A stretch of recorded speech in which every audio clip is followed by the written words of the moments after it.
السلام علیکم ورحمۃ اللہ وبرکاتہ۔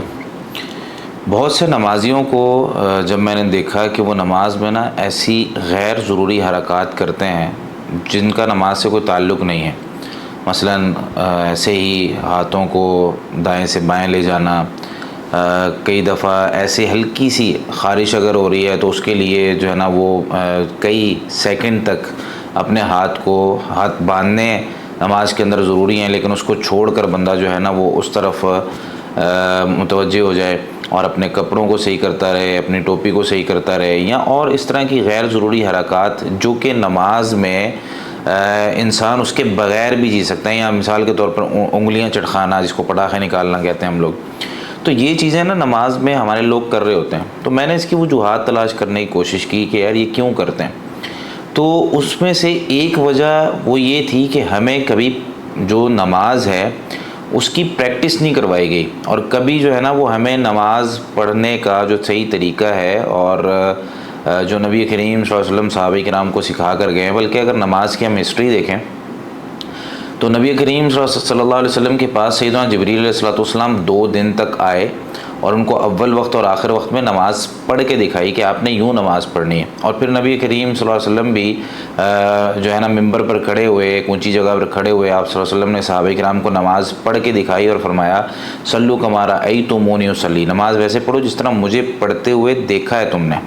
تو پتہ کیا چلا کہ بہت ساری چیزیں اور بہت سارے جو کام ہیں وہ بار بار عادت بنانے سے اور کروانے سے اور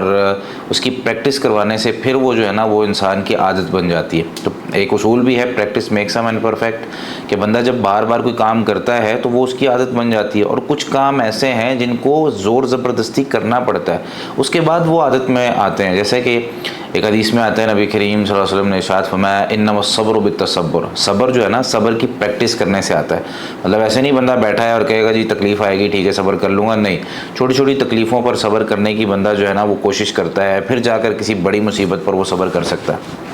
ایسے ہی علم کے بارے میں بھی فرمایا انما العلم بالتعلم، علم جو ہے وہ تکلف سے سیکھنے سے آتا ہے، کوشش کرنی پڑتی ہے، بار بار جو ہے نا پریکٹس کرنی پڑتی ہے۔ اسی طریقے سے جب میں نے یہ دیکھا کہ نماز میں ہمارے بچے خاص طور پر وہ بہت زیادہ غیر ضروری حرکات کرتے ہیں، تو اس کا طریقہ کیا ہے، اب کس طریقے سے ان بچوں کو وہ نماز پڑھنا سکھائی جائے جو نبی کریم صلی اللہ علیہ وسلم پڑھتے تھے، سکون کے ساتھ، اطمینان کے ساتھ، غیر ضروری حرکات نہیں کرنی۔ ہاں نماز میں ضروری حرکات کرنا جائز ہیں، اگر مثال کے طور پر ایک حدیث میں آتا ہے اگر کوئی زہریلی چیز سامنے آ گئی ہے پہلے اس کو مارو، اسی طریقے سے اگر جو ہے نا وہ کوئی اور اس کو ضرورت پیش آ گئی ہے تو پہلے اس کو بندہ حل کر لے، تو یہ جو ضروری چیزیں اور ضروری حرکات ہیں۔ لیکن اگر بندہ ویسے ہی کھڑا ہوا ہے، خارش ہو بھی نہیں رہی، بندہ جو ہے نا وہ ہاتھ کبھی ادھر مار رہا ہے، کبھی جو ہے نا داڑھی کو ٹھیک کر رہا ہے، کبھی جو ہے نا وہ ٹوپی کو ٹھیک کر رہا ہے، کبھی اتار کے سر پہ خارش کر رہا ہے، کبھی چشمہ ٹھیک کر رہا ہے، اس طرح کی حرکات کا تعلق ضرورت نہیں ہے نا، تو وہ غیر ضروری ہو جاتی ہیں، اور پھر وہ نماز کو کئی دفعہ جو ہے نا وہ اس کی توجہ بھی انسان کی ختم ہو جاتی ہے، اور انسان وہ نماز کا جو سکون ہے اس کو بھی نہیں حاصل کر سکتا، اطمینان کو بھی حاصل نہیں کر سکتا۔ تو اس میں جو طریقہ کار میں نے اختیار کیا نا وہ یہ ہے کہ بچوں کو جو کام آپ نے عادت ان کا بنانا ہے نا، آپ ان کو جو ہے نا ابھی سے اس کی پریکٹس کروائیں۔ جیسے مثال کے طور پر آج میں نے کیا کیا، بچوں کو ایک صف میں کھڑا کیا اور ان کو کہا جی سب ہاتھ باندھ لیں، نماز میں جس طرح ہاتھ باندھنے، 10 منٹ تک کوئی بچہ، کسی کو خارش ہو رہی ہو، کسی کو جو ہے نا وہ کوئی اور مسئلہ ہو، ہاتھ نہیں ہلانے، اپنی جگہ سے اس کو وہیں پہ رکھیں۔ آج اس کو بہت زیادہ ضرورت ہے وہ مجھے بتائے کہ شیخ صاحب یہ ضرورت ہے، میں اس بنیاد پر ہاتھ ہلا سکتا ہوں کہ نہیں، وگرنہ جو ہے وہ ہاتھ باندھ کر کھڑے رہیں۔ تو 10 منٹ تک بہت مشکل تھا ان کے لیے، اور کئی مرتبہ انہوں نے جو ہے نا وہ کوئی ہاتھ نیچے کر رہا ہے، کوئی تھک گیا ہے، کوئی اوپر کر رہا ہے، اتنی لمبی تو ہماری ویسی نماز نہیں ہوتی، یعنی اگر ہم نمازوں کا اپنا جائزہ لیں تو ہماری ہاتھ باندھ کے کھڑے رہنا ہمارا زیادہ سے زیادہ 2 منٹ کا ہوگا، 2.5 منٹ کا چلا جائے گا، تو اتنے لمبے تو ہم ہاتھ ویسے بھی نہیں باندھتے۔ لیکن اگر ایک بچہ 10 منٹ تک نماز کی پریکٹس کر لیتا ہے اور کھڑا ہو کر ہاتھ باندھ کر سکون سے کھڑا رہتا ہے، تو مطلب یہ ہے کہ وہ 2.5 منٹ 3 منٹ والی رکعت جو ہے وہ آرام سے پڑھ سکتا ہے، اس میں پھر اس کو کوئی مسئلہ نہیں ہوگا۔ تو اس لیے پریکٹس کروائیں بہت زیادہ۔ ایک دفعہ کیا ہوا کہ ایک بچے کو یعنی بچوں کو جب میں نے ایک لیکچر دیا، وہ لیکچر یہ تھا کہ اگر ایک وقت میں دو لوگ ہمیں کام کہہ دیتے ہیں، مثال کے طور پر والد صاحب نے بھی ایک کام کہہ دیا، والدہ نے بھی ایک کام کہہ دیا، یا قاری صاحب نے ایک کام کہہ دیا، میں نے بھی ایک کام کہہ دیا ہے، اب دو لوگ ہیں جنہوں نے ایک ہی وقت میں کوئی کام کہہ دیا، مثال کے طور پر بچہ کلاس سے نکلا ہے، ٹیچر نے کہہ دیا ہے کہ بیٹا میرے لیے پانی کا گلاس لیتے ہو، رستے میں جا رہا تھا تو پرنسپل صاحب مل گئے، پرنسپل صاحب نے کہا بیٹا ادھر آؤ یہ فائلیں اکٹھی کرو۔ اب وہ بچہ ایک کام جو کسی نے اس کو پہلے سے کہا ہوا ہے، وہ بھی بڑا ہے، وہ بھی اس کے لیے قابل احترام ہے، عزت والا ہے،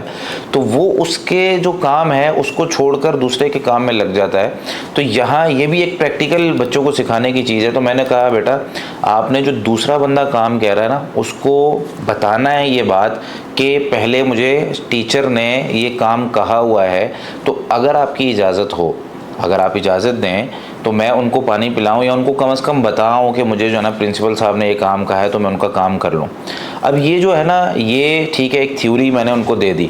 اب جب پریکٹس کی باری آئی، پریکٹیکل کی باری آئی، تو میں نے ان کو کہا بیٹا چلو، اب قاری صاحب ساتھ بیٹھے ہوئے، تو میں نے جو ان کے ٹیچر تھے ان کو کہا کہ بھئی آپ ان کو کوئی کام بھیجیں۔ اب انہوں نے کام بھیج دیا ان کو کہ بھئی جاؤ فلاں کام کر کے آؤ۔ بچہ دروازے تک پہنچا تو میں نے اس کو بلایا، میں نے کہا یار آپ نا وہ فلاں جگہ پہ وہ کتاب پڑھی ہے وہ اٹھا لو۔ تو بچہ چل پڑا اس طرف کتاب اٹھانے، تو وہ کیونکہ اس کو پریکٹس نہیں تھی اس چیز کی، اس کو یاد بھی نہیں تھا، تو اس کو میں نے کہا بھائی آپ کو کوئی اصول سکھایا آج؟ اچھا اس کو یاد آیا، جی وہ سکھایا۔ اچھا میں نے کہا ٹھیک ہے دوبارہ جائیں، دوبارہ گیا، دوبارہ اس کو وہ کام کہا، دوبارہ جب وہ آیا تو پھر اس نے جس انداز سے کہا کہ جی ٹیچر نے مجھے یہ کہا ہوا ہے کہ آپ وہ کام کریں، آپ نے یہ کام کہہ دیا ہے، تو میں نے کہا بھائی اتنے غصے سے نہیں کہنا، پیار سے کہنا ہے۔ اس کو کم از کم ان کو اس طریقے سے بتانا ہے کہ جی السلام علیکم سر، ایک گزارش کرنی تھی آپ سے، ایک ریکویسٹ ہے۔ تو ظاہر سی بات ہے کسی بھی شخص کے سامنے اگر اتنے پیار سے بات کی جائے تو وہ جو ہے نا وہ آگے سے کہے گا کہ یار ٹھیک ہے بتائیں کیا مسئلہ ہے۔ وہ کہیں جی وہ سر مجھے نا انہوں نے بھیجا ہوا تھا کام، تو اگر آپ کی اجازت ہو تو میں 1 منٹ میں ان کو بتاؤں کہ مجھے جب پرنسپل صاحب نے کام کہہ دیا تو آپ کسی اور سے پانی منگوا لیں، یا میں کسی اور کے ذمے لگا دوں کہ وہ ان کو پانی پلا دے، تو میں جو ہے نا اطلاع ان کو دے آؤں۔ تو میرے خیال سے کبھی پرنسپل صاحب یہ نہیں کہیں گے کہ نہیں ٹیچر نے آپ کو کام کہا ہوا ہے تو آپ جو ہے نا، کیوں ہم بتاتے ہی نہیں آگے۔ تو یہ ساری چیزیں نا پریکٹیکل کے ساتھ، پریکٹس کے ساتھ تعلق رکھتی ہیں، اور یہ ہم نے بچوں کو کروانا ہوتا ہے۔ ویسے تھیوری ہم لیکچر دیتے رہیں کہ ویسے تو ہم نے آج تک ان چیزوں کے لیکچر بھی نہیں سنے، ٹھیک ہے، کسی نے مطلب لیکچر دیا ہو کہ بیٹا اگر ایک وقت میں 2 لوگ ذمہ داری دے دیں تو کیا، یہ تربیت کی چیزیں ہیں، تربیت کی باتیں ہیں، اس طرف کبھی کسی کا دھیان بھی نہیں جاتا کہ یار یہ بھی بچوں کو سکھانے کی چیز ہے۔ تو اس طریقے سے ہم بات کر رہے تھے صرف نماز کی، یہ دوسرے ٹاپک سے انشاءاللہ پھر کسی وقت اس کو ڈسکس کریں گے۔ تو نماز جو ہم نے بچوں کو سکھانی ہے اطمینان والی، سکون والی، اس میں بچوں کو پریکٹس کروائیں، اور ایسی پریکٹس کروائیں کہ بچہ کھڑا رہے ہاتھ باندھ کے، کافی دیر تک کھڑا رہا ہے، رکوع میں گیا ہے بالکل اطمینان کے ساتھ کھڑا رہا ہے۔ بچوں کو لمبی نمازیں بھی پڑھانی ہیں، اور خاص طور پہ جو بچے حفظ کر رہے ہیں ان کو تو ہم قیام کروائیں لمبے لمبے، ان کو سپارہ دیں، اور وہ جو منزل سناتے ہیں ان سے کہیں کہ قیام کی شکل میں بھائی آپ کھڑے ہوں اور 2 نفل پڑھیں، اس کے ساتھ جو سننے والا سامع ہے یا قاری صاحب ہے وہ بھی ان کے ساتھ کھڑے ہوں، اور ان کو عادت پڑے کہ یار تہجد پڑھنی ہے، تراویحیں پڑھانی ہے، آگے جو ہے نا وہ قرآن کریم کو یاد کرنا ہے، اور والدین کے لیے تو اسی لیے تو بچوں کی جو ہے نا وہ بچے بھاگتے ہیں ان چیزوں سے، یار ہمیں تو کبھی عادت نہیں ڈالی، ہمیں تو کبھی پتہ ہی نہیں چلا کہ یہ کام بھی کرنا ہے۔ تو اس لیے اپنے بچوں کو ان چیزوں کی بھی عادت ڈالیں اور پریکٹس کروائیں، کیونکہ practice makes a man perfect. Practice جو ہے وہ آدمی کو یہ بہت بہتر بنا دیتی ہے، اور بالکل انسان غلطی سے محفوظ ہو جاتا ہے۔ اللہ رب العالمین ہمیں اور ہمارے بچوں کو نبی کریم صلی اللہ علیہ وسلم سے محبت کرنے اور اللہ تعالیٰ سے محبت کرنے اور اسی طریقے سے دین اسلام پر چلنے کی توفیق عطا فرمائے۔ جزاکم اللہ خیرا۔